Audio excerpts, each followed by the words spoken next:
Welcome back to another episode of Excuse My Grandma. It's Kim and my co-host, Grandma Gail. We're back in my basement. Well, it's our at-home studio because we're trying to get away from the heat waves. We went out east to the Hamptons, and we're in the basement. That is correct. I think it does look good when we're in the podcast studio, and obviously it's nice and easy to do it there, but the city was unbearable this week. We just had to escape. Right, really. So we're in the Hamptons. If you guys remember, if you've been listening for a while, we sort of hung up these Excuse My Grandma, if you're watching, little posters, and we have our mics down here. So yeah, it's easy to film at home when we're out in the Hamptons. So anyway, Kim, what's been happening with you this last week since we had the podcast in the city? I feel like with the summer, it all just merges. Like, I don't even know what last week was. But I don't know. I've been on, like, calls and exciting things for Excuse My Grandma we have coming up during the week. Last weekend, I went to Maryland for a wedding. Yeah, you were lucky it didn't rain because they kept forecasting rain, but I think it cleared off by the weekend. So that was good because the heat is so oppressive across the country, and they keep saying we're going to get thunderstorms, but somehow they've all missed our area and nothing is cooling off. So I'm praying this week for a thunderstorm because it's been close to 100 in New York City, and it's not much cooler out here either. Yeah, it was really hot. And during the wedding, it was a group I didn't know that well, but it was nice. And one of the guys who's kind of like the jokester one ran up and was like, "Oh my gosh, our President Trump just got assassinated." And we were like, "Oh, shut up. Gosh. You're such an idiot." Like, because he's just like, this is such a goofy, fratty, like, friend group. And then he was like, "I'm not lying." And like pulled out videos, and we were like, holy shit. Well, it was a actually, over the weekend, we were sitting in Poppy and I were sitting in our television room, and we were just about to go out, and we had the television on, and of course we saw what happened. And it was such a sad thing. I think everybody was just taken back, and I think we have to talk about that, about civility and language and what's been affecting society, because I think a lot of this, I don't know where this young man, this fellow who's 20 years old and had no really legal issues or didn't have any manifestos that he was writing or any hate things on his profile. But of course, he did like to use guns, which is something that, I don't really understand. That's not part of our culture, you and I, that we use guns. Like, I feel like that's a very Southern thing. But and he was in Pennsylvania. Yeah, but I don't see that many people in Pennsylvania with guns. Well, they like to shoot. I mean, this fellow evidently went to a shooting range. But I often think about some of these mass killings that we've seen at schools and at different hotels. And should parents be responsible? It was this young man took his father's gun. He didn't, he had borrowed it from his father. His father had it legal. It was not an illegal weapon or anything like that. We're going to find out more and more about it as the weeks go on. But I don't think you can blame parenting. I think you have to blame gun laws.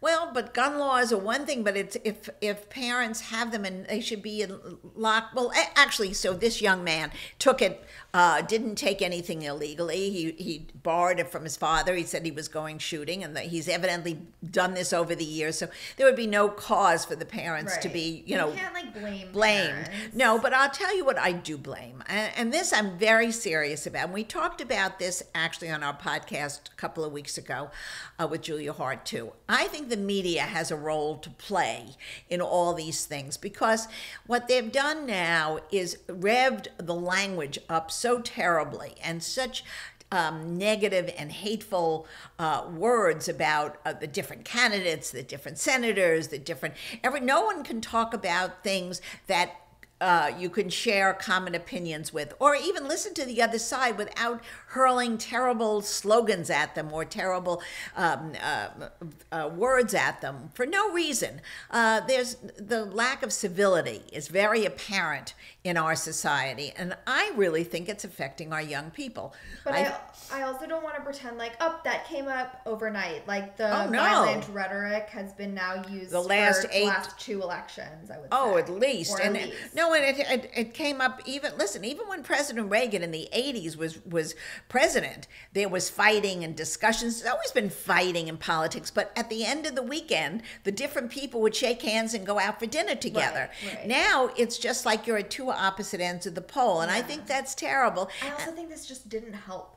Like, you would think, like, okay, now we're like nationalism, band together, like nobody wants to see a president or a former president assassinated, right. or like Correct. no one wants to see that. Well, He's now like, everybody's shocked. He's like sane, but yeah, like I think now you can even look at the other side where it's like, okay, somebody did this because there's so much hate around Trump, but also now that brought out almost the opposite effect of like so much hate against liberals, because even like people I know well are like now shitting on Democrats. I'm like, that's not what this is about. It shouldn't be what it's about. It should be really an exchange of ideas, and really properly exchanging ideas. You might have one idea and I might have another, and we should talk about it, and somewhere coming across in the middle. See, there's no middle anymore. I mean, that's one of the basic problems in politics that we're having. But even more so, it's like a breakdown in, there was a young guy at the what do you call it, the outdoor The rally. Thank you, Kim. There was who was pointing to this gunman 25 minutes before the incident took place. So there was definitely a lack of communication between the police, the Secret Service. There's going to be so many investigations in this, but that's really not our business. That we don't talk about that. What I really think we have to talk about is talking to each other, even on a date. When people are texting each other, how you text each other. Do you text each other in a nice way or a cryptic way? Or do you respond, sharply to, if a date has one idea if you go on just a casual date and he comes up with an idea, is it argumentative or can you talk about it? This is so much of what I think a lot of the young people who are dating today and just starting to date have to be able to communicate to the person across the table how to, what's your opinion about, I don't know what it is, the parks or how we're going to clean up the rats in the city. It's not one way or the other way. It should be a conversation. Yeah, I don't know. I think I do see this more with your friends. Personally, with my friends, like, I've never seen someone get into a fight about any of this. You never have any bad texts on a date, on a I thing? thought you meant about politics. No, I'll forget politics. Yeah. I think we should carry this out, this conversation, into how you talk to each other just over dinner. Yeah. I mean, do you? No, of course, there's, like, hateful people out there. Right. I think... More than I've ever seen because of social media. And how do we police it on social media? That's going to be a big thing now. It's a whole other conversation, but like post October 7th, seeing like a lot of hatred in speech and whatever, like that's one thing. But when you're just talking about like the way you talk to your friends or romantic relationships in general, I think there's like negativity that comes from a few different things that we're all part of. Like one is just gossiping. Yeah. And gossiping now and showing pictures now are much more available. I mean, never in your life would you have shown pictures of every single part of your life and the world sees it. So here's an example. Because right now everybody's talking about weddings. A lot of my friends are getting married, whatever. Anytime someone gets engaged, right away, picture of the ring. Yeah. We screenshot the ring. Right. We send each other in the group chat the ring. We like dissect every little thing. Like, I don't like how she did her side stones. I don't like, this is obviously so... See, and this is what's sad. Instead of saying, oh, I'm so happy for so-and-so, it's, oh, she could have done it a different way. In other words, it's so much negativity out there on all levels. Mm-hmm. On all levels. Oh, I thought her dress was a little too full, or why did she pick an off shade of white? Right. Why did, be happy for each other. Well, it's only fun if you're not at the end that's being criticized. But it's not like they're going to find out that I'm talking shit about her wedding dress. Well, but what I think, no, of course not. But what I'm trying to point out, all these things lead to a lot bigger picture. Mm-hmm. And I think even from kids in kindergarten on, there has to be, let's be kind to each other in a play group. Let's share our toys. But it's all about a culture changing. Cultures don't change from the top. They change from the bottom up. It's something you're taught in grade school. Bullying is not taught when you're 80 years old. You're bullied when you're 5 and 6. So I think parents have to sit down with their children. Teachers have to start talking to other teachers to see how they can solve the issue. Yeah. I think this is a very big problem, which absolutely culminated in last Saturday's assassination attempt and the loss of a wonderful father, a fireman who was protecting his wife and his child. An unnecessary loss, and 2 other people being hurt as well. I mean, this is supposed to be a fun thing where somebody's going to support their candidate. This is not supposed to be a format for hate. And we've had this over the years. We've had this since Teddy Roosevelt. We had it, Reagan was shot, Bobby Kennedy was killed, JF Kennedy, our president, which was my first ever president that I voted for, was his brains were blown out. And Trump, I have to say, whether you like him or not, he is the luckiest man alive. If that bullet was a millimeter closer to his head, he would have been tragically killed.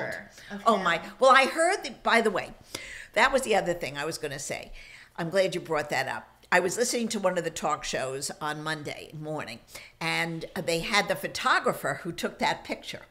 And he's a professional photographer. Whoever that photographer is, well, he's brilliant. Make $1 billion. Well, it's an iconic shot now. Plus the shot he took of the bullet, which he didn't realize he even got that shot, whizzing past his head. He saw the actual bullet in the air. When they magnified it, they saw the bullet. So it's an amazing part of history now that will really be forever in our minds. Very much like, unfortunately, like Dallas was in the car when JFK was killed.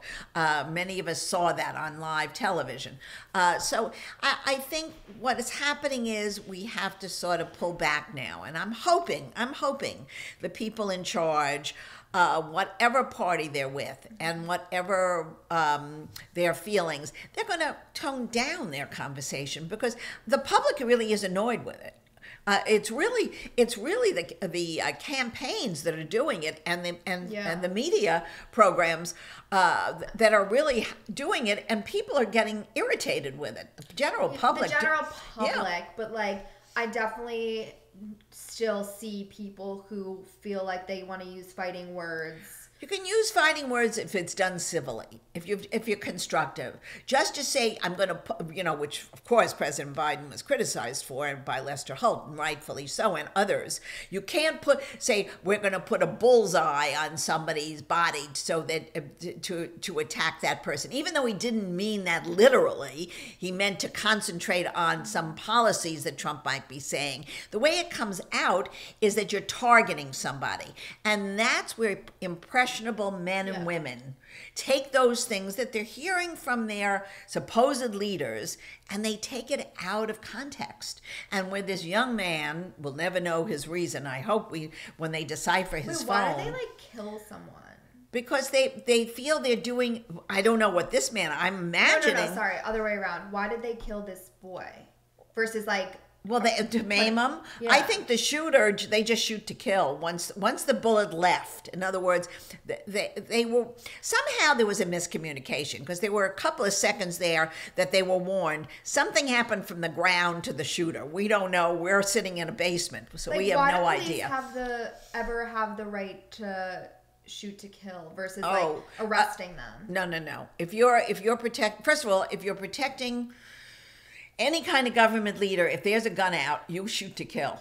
You don't shoot to maim. No, because you don't. He could have taken a gun and not only killed the candidate, but he could have killed hundreds in the audience, because these guns don't just shoot one bullet. Right. They're not really rifles, and they're not handguns. They're automatic weapons, which I'd like to be on the campaign trail. I don't see the reason why individuals need machine guns or automatic rifles that shoot off 50 bullets. That's not gaming. You don't go to shoot deer with automatic. I mean, if they're hunters.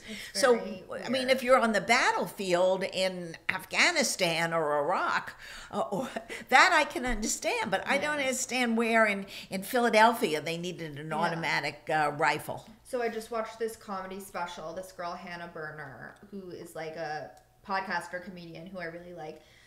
It's number top 5 on Netflix right now, her stand-up special called Ride at Dawn. She was like, I think, like, if anyone has guns, it should just be women. Because women, first of all, they're going to wear it like an accessory, and they're going to be like, shoot. They're going to be in their room, and they'd be like, where did I just put my... I feel like I just saw it. Where is my gun? I don't know. And then they take, you know what I... Like, that's how a girl would treat it. I don't, and it's very macho. You know, these people, I think there are many it's like women. Ego or whatever. But... There are many women. Of course, we had women at Secret Service that were protecting Trump. Right in the front, there were 3 women, and they did a wonderful job. Listen, they're on the line. They go to protect the candidate. They put their bodies in harm's way. So they are very brave. But there was definitely a lapse in security at this particular rally. So we'll get to that. I'm just hoping that all people who listen to us will take away the idea. Try to be kinder to your fellow neighbor, to anyone that you come in contact with, because I think it's contagious. I think if you smile at somebody and say thank you, it's something that somebody takes in and they really try to respond in kind. If you're nasty to somebody or gruff or push them, it tends to be the same. You get shoved back. I mean, to be fair, most of the people who are doing that kind of stuff, like, it's not about them, that other person. Like, it's about something that, like, they're fighting within themselves, that they're sad or depressed or angry about. But it's contagious, Kim. It's contagious. But I'm saying, like, I think those people, rather than just saying, like, so be nice to everyone, like, maybe see a therapist or talk to someone or, like, confront whatever the real issue is, because... Yes, in a perfect world, you're exactly right. You're exactly right. You need help, but most people don't go to therapists at the touch, and they can't afford it. So all we're saying is think it through. Instead of saying a nasty word, try to say something nice. That's all. That's my thing on the day. We're finished with that. Let's do something more fun. I'm glad we said something, because it is interesting. A lot of influencers I haven't seen say anything, which neither did we on social media. I just feel like it's not our typical content, but on the podcast, obviously, we can get, like, deeper into these things, and it needs to be said by everybody. Actually, yeah. Anyway, we got to this because we were saying at the wedding that the guy ran over and said this to everybody, and it was crazy when we were looking at the photos and everything. And first of all, this was I think during cocktail hour, so the wedding hadn't even started yet. And I just, like, went to, like, move around, and my whole dress popped off. Oh, no. Yep.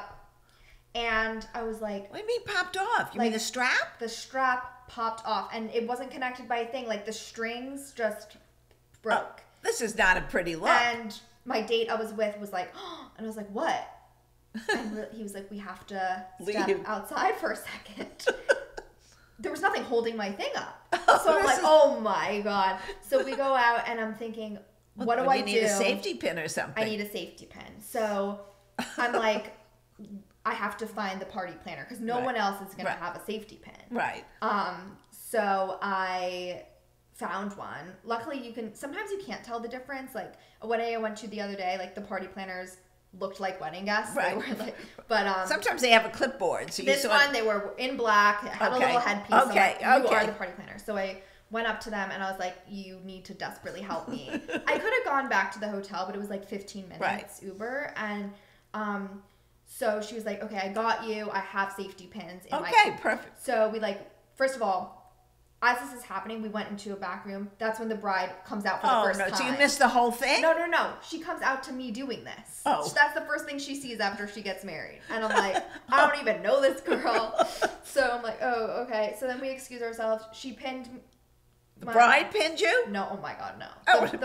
The party planner? This is so lovely. She honestly would have. She spent like an hour talking to me when she really didn't need to.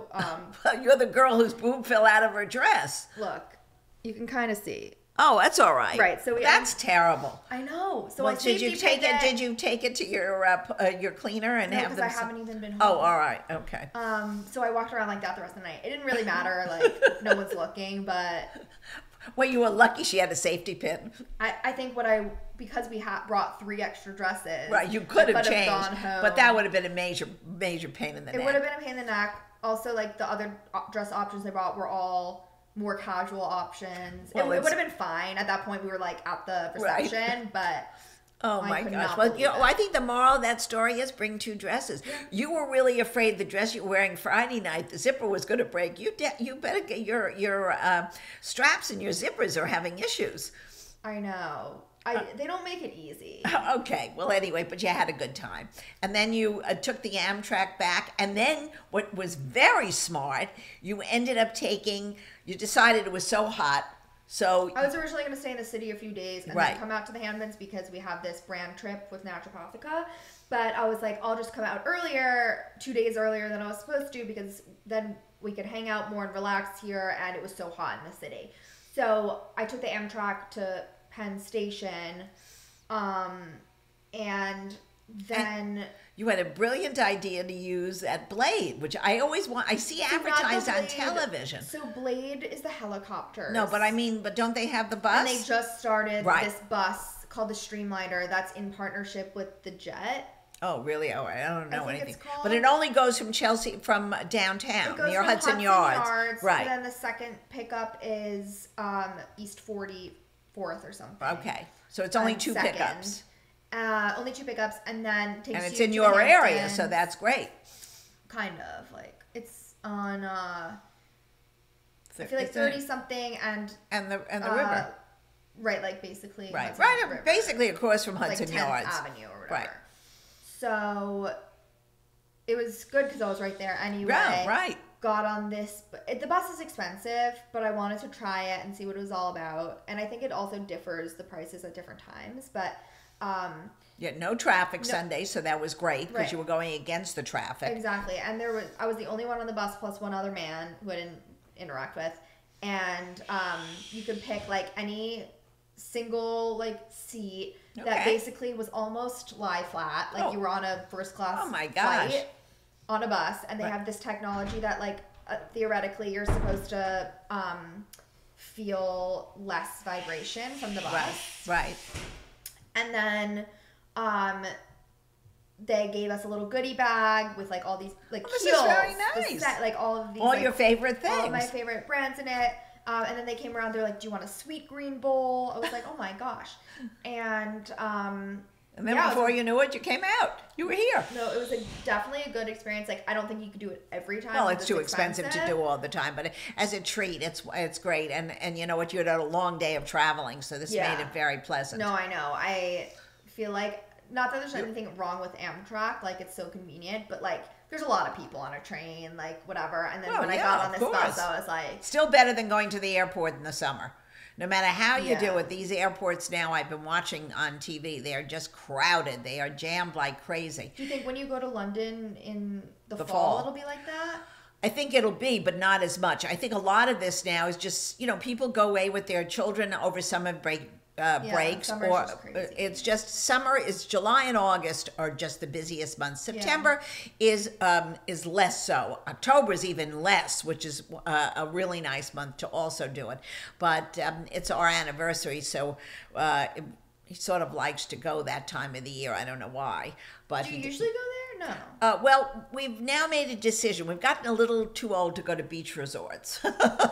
Since he doesn't Fair. put on a bathing suit, and neither do I, Yeah, that because would be we dumb. don't sit in the sun. And, driving in Europe, which is what we always used to love to do, is very difficult now. But who drove on the other side of the road? Well, that's in England. Well, we don't drive in England. We take either an Uber. In like France, you're No, on the right you're on the side? right side, the same side. The only one that's different is the English. Oh my god, I thought it No, was. no. It's nothing to do with it's the Europeans all drive like we do on the right Oh. side. It's only in England in anything Wow, that was part of the lived Commonwealth. my whole life not realizing that. No. So we decided that it's very civilized to go to London and Paris. And then my other granddaughter had gone when she was studying in Europe. She went to this wonderful manor outside, which is a spa. And she had called me from there and said, Grandma, you would love this. Mm-hmm. So we're sort of doing 2 days out there. We're going with another. Wait, what? That's not the place that I went to with Mom and Dad. No, right? Yeah. no. This is brand new. It's an old house that was just written up as one of the great homes and spas in Europe right now. Sounds So great. it's a private club, but they will allow you to come if you're not a member certain times. time. So we've already gotten a reservation and given a deposit. The only place where I gave a deposit, because to be very truthful, with the world situation, I never know. I don't like giving money so far in advance. Fair. So, but we're looking. It's in the Cotswolds. Yeah. And you're going there? No. That's going to be on a weekend. Okay. So the truth is, it's something that be fun. I already blocked it off in my calendar when you're away. On 1 week, I can't go more than a week to be away from you. So wait, so I decided I'm going to go to London too, I think. Okay. So that's good. That'll be fun. So you can tell me if there's theater. I think Gypsy is there now, and they say the singer is fabulous. Wait, how weird. Before recording this podcast, was just listening to the soundtrack. Well, I think it's in London right now, and they are all saying that she's fabulous. I'm doing that. So then you should definitely get tickets for that. I think I have one night by myself too, so maybe I could. You can go second night. Well, the Ubers in London are great. I mean, that's the one thing about getting around London. You really, any city now, you just take an Uber. So of course. it's because the taxi situation has gotten less great. I mean, England always used to have, London used to have the greatest taxis. So much room in the back. Not only that, but they knew exactly where to go. Yeah. Whereas New York taxi drivers, you have to tell them, go to the left, go to the right, turn on that street. They haven't got a clue. No. But the English taxi drivers always were fabulous. They had to pass tests. They had to know exactly where everything is. And they've sort of taken a hit from Uber. And but there's no problem. So if you go, that's a great way of getting around. That's the plan. I mean, summer's like almost over at this point. This is what happens. August is coming. Take a last minute trip. I don't think I've ever planned a trip 5 days in advance. Well, sometimes that works out the best. Yeah. And if it's not, how long are you planning? 5, 6 days? It's perfect. Exactly. So that'll be fun things coming up. Otherwise, we'll be out here in the Hamptons, a little bit in the city, and hopefully can meet up with some other people who follow us and our community out here while we're here. And then, of course, in the city in the fall. And then it's Florida. And then it's back here. And don't rush my life away. So everybody have a wonderful week. Try to stay as cool as you can. Drink a lot of water during the summer. Hydrate and stay well. All right. And we will see you soon. Follow us on Excuse My Grandma to see what we're up to every day. And we will talk to you soon. Bye.